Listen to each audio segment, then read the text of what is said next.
My name is Carl Karp, K-A-R-P. I'm 93 years old. I served 4 years in the Marine Corps during World War II, and it was a big adventure for me. It was the best thing I ever did. I was assigned to the Fleet Marine Force. That was what we were when we got out. And I went overseas in a Liberty ship. That was a little bit of an ordeal. We were packed in the Liberty ship like sardines with bunks. Guy's rear end was right in your face in bunks 6 or 7 deep.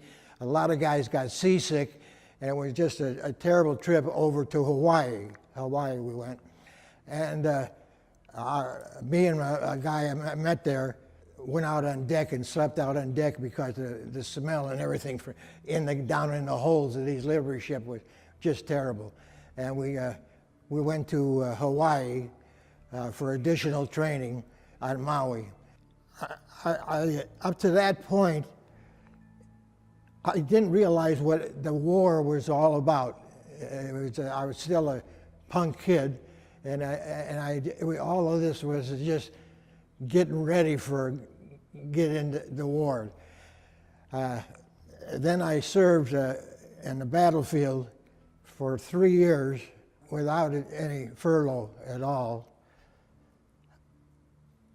It was a trying thing. My best buddy, Larry Carey, everything in the Marines or any other service, you go by your initials. Mine was Karp, K-A-R-P. Carey was K-A-R-Y. So him and I were together all the time. The sad part of this story is we hit Saipan, and me and Larry dug our foxhole. There were 2 guys that fit in there. And we were there overnight. They gave us a password if anybody was wandering around, because the Japs were only about maybe 100 yards away from us.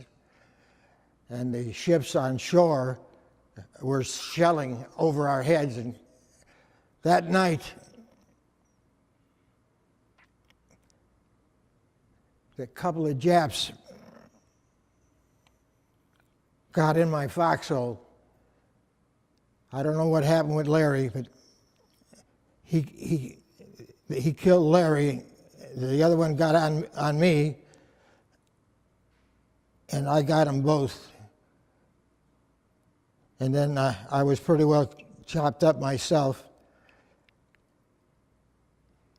And a corpsman came and took me back to the beachhead in a stretcher and put us on a hospital ship to treat our wounds.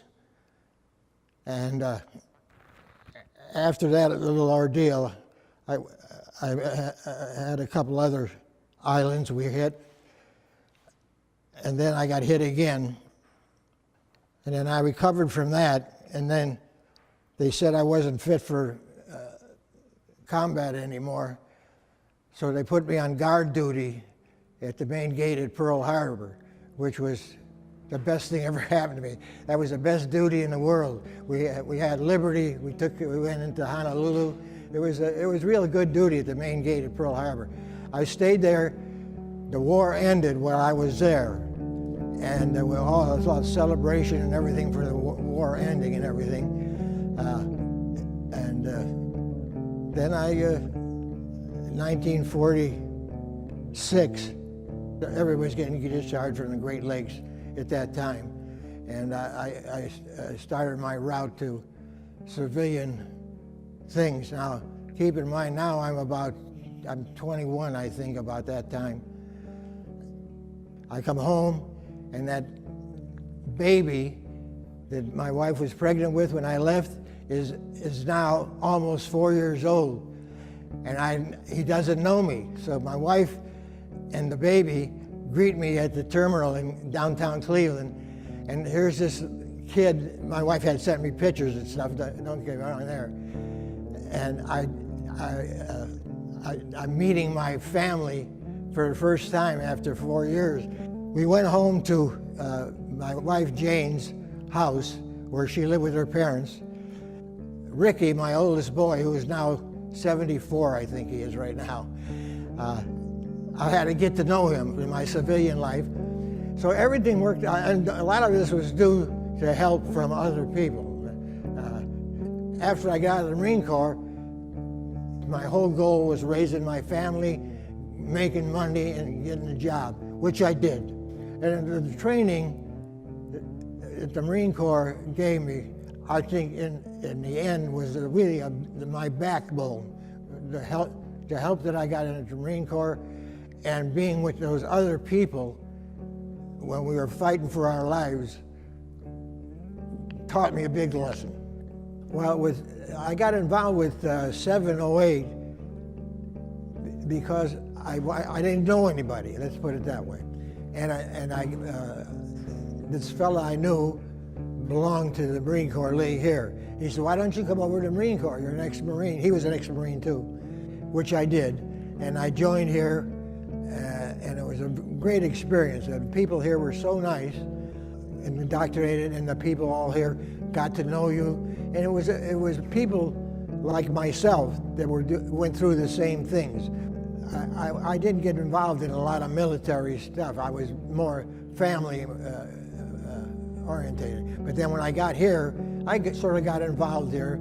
I met a lot of nice people, and it's a great club, and it's a great thing for helping other Marines or other people, because we did help a lot of people, and it gives me a lot of satisfaction if I can help someone else. It's been a good experience at this club. It's a very good club. And clubs like this help promote the American way of life. But the Marine Corps League here promotes the family and also promotes the ex-Marine besides. He helps him along the way. Like you see all those food boxes, they pass them out, they're all gone. There was 1,000 of them over there. We passed all those food things out to people that needed it. But we do try to help everybody once you're here, because the biggest thing in the world is the pride of the Marine Corps. We're a very proud bunch of people, and I hope it continues that way, and I think it will.